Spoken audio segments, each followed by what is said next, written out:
E aí pessoal, se inscreva no canal, ative as notificações, dê o seu like que é importante, principalmente faça aí os seus comentários. Pessoal, derrota novamente para o time do Santos, né?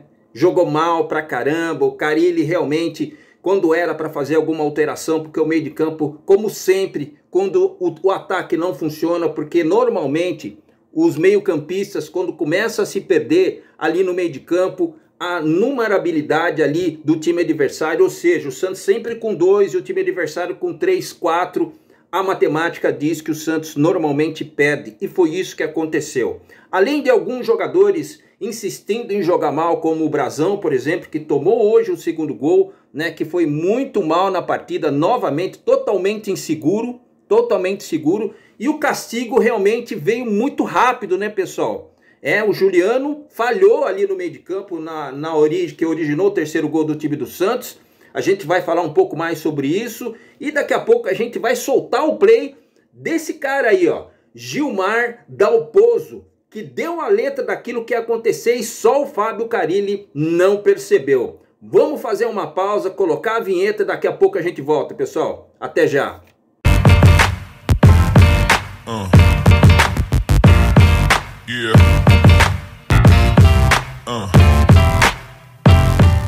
Salve, salve, torcedor santista, meu nome é Vargas Joaquim, seja bem-vindo ao meu canal Vargas Santos TV. Por que eu tô com essa foto aqui, aqui no meu conteúdo, pessoal? Porque o Gilmar Dalpozo, pela segunda vez, vence o time do Santos de maneira humilde. Eu vou colocar a entrevista coletiva concedida por ele aqui, né, de alguns momentos que eu fiz, inclusive, aqui a edição, que eu achei em alguns momentos que ele falou o que ia fazer contra o time do Santos e só o Fábio Carille não percebeu, principalmente os jogadores do time mais glorioso do mundo. Olha aí a entrevista que ele concedeu, vou colocar os melhores momentos, vê se o Santos estava jogando da mesma forma e com a mesma concentração para fazer essa partida. Olha lá. Nós temos que focar só no Santos. Então é o nosso próximo adversário, é o jogo mais importante do ano. E eles vão colocar nós numa situação de bloco baixo. E isso que todos nós temos que entender. E os atletas eu passo para eles. Quando a gente baixar o bloco de marcação e o adversário tiver melhor, nós temos que ter humildade de marcar. Mas ao mesmo tempo que nós temos a humildade de marcar, nós temos que ter ambição na retomada de posse de bola para aproveitar o contra-ataque. O que eu passo para os atletas? Ao mesmo tempo é um cenário bem difícil. Se a gente olhar para a tabela e olhar para o próximo adversário, é o líder da competição, é um clube que tem tradição. Mas nessa trajetória de quase 40 anos na minha carreira, eu falo isso para os atletas. A gente tem que ver o jogo do Santos como uma oportunidade. Quantas vezes o Santos vai vir jogar aqui em Chapecó?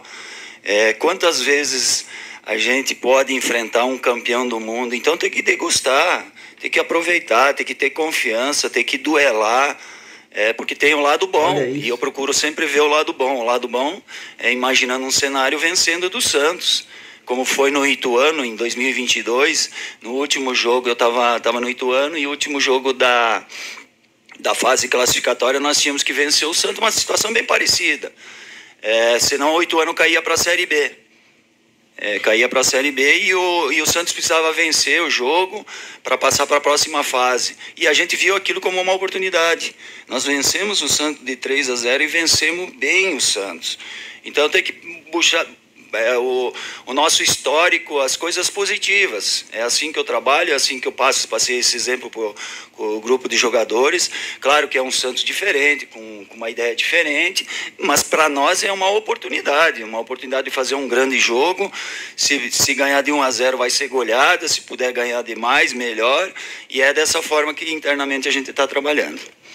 Olha o que o Gilmar Dalpozo falou a respeito do Santos. Primeiro ele falou da importância do time mais glorioso do mundo. Me parece que o Fábio Carille não consegue ver isso, não consegue ver a tradicionalidade do time do Santos, que é um time que ataca, é um time agudo, é um time que vai sempre para cima, que jogou de uma maneira contra o time do Mirassol na Vila, né? O time do Mirassol também é um ótimo time, mas que precisaria fazer isso de uma forma diferente hoje contra o time do Chapecoense e não o fez.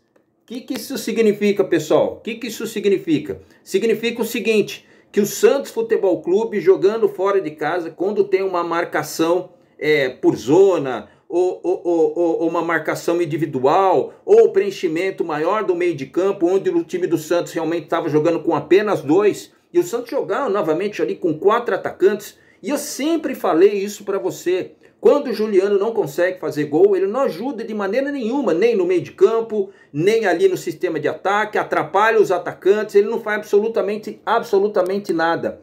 E esse é o problema que eu tenho a respeito desse atacante. Eu tenho um problema a respeito disso, sempre falando a respeito do Santos, e tem muita gente que fala, Vargas, mas você sempre está falando do Juliano. O Juliano é o artilheiro do time do Santos, é o cara gol, é o craque, tudo, mas quando ele não joga bem é isso daí, pessoal.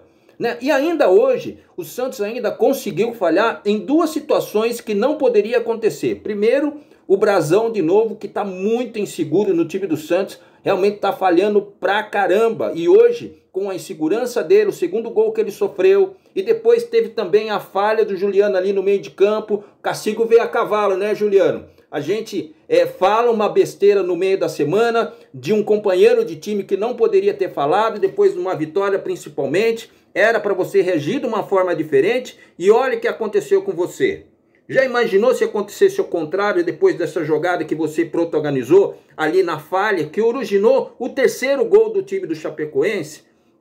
Aí depois o Santos, depois está ganhando de 1-0, sofreu um empate naquela falha que aconteceu ali no primeiro pau, né? O Brazão não conseguiu pegar, depois os caras viraram 2-1 na falha do próprio Brazão, né? Depois o 3º gol protagonizado aí pelo Juliano, que depois teve um cruzamento da direita, que originou o 3º gol do time do Chapecoense. Depois o Otero fez um gol, depois um toque de bola ali na entrada da grande área, que ele acertou um petardo, e mesmo assim o Santos acabou perdendo. O Gilmar, ele deu aí para todo mundo ver, né, o que ele iria fazer com o time do Santos. Ele respeitou, né, fica até meio chato a gente falar a respeito disso. Depois ele encarou isso como prato de comida, os jogadores encararam como final de Copa do Mundo, e o Santos achou que ia ganhar de qualquer maneira, da maneira que quisesse, e não foi isso que aconteceu. O Santos precisaria ver o retrospecto do time do Chapecoense, que é a sua 3ª vitória dentro de casa consecutiva. Eu falei aqui no meu pré-jogo, mas o Fábio Carille insiste ainda em jogar.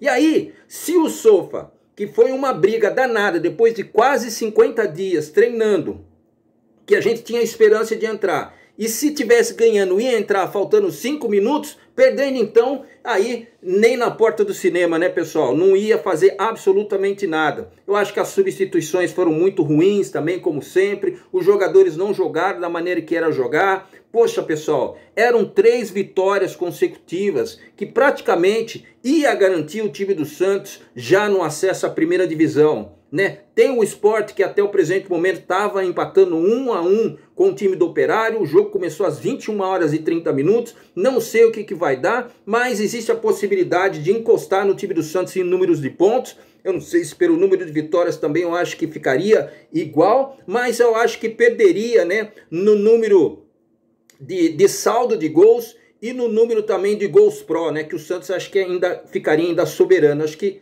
igualaria, eu acho que no número de jogos, eu acho que não, porque o Sport tem um jogo a menos, enfim. O Santos tinha que fazer a sua parte, não o fez. E o pior de tudo isso é que o Santos vai perdendo as oportunidades realmente de vencer e ficar um pouco mais tranquilo dentro dessa competição, né?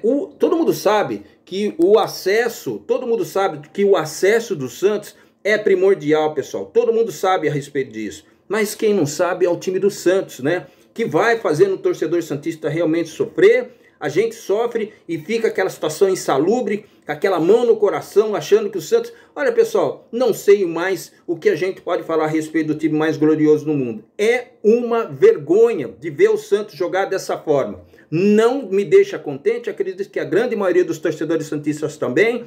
E a gente vai tocando o barco, pessoal. Vamos ver o que o Fábio Carille vai falar na entrevista coletiva.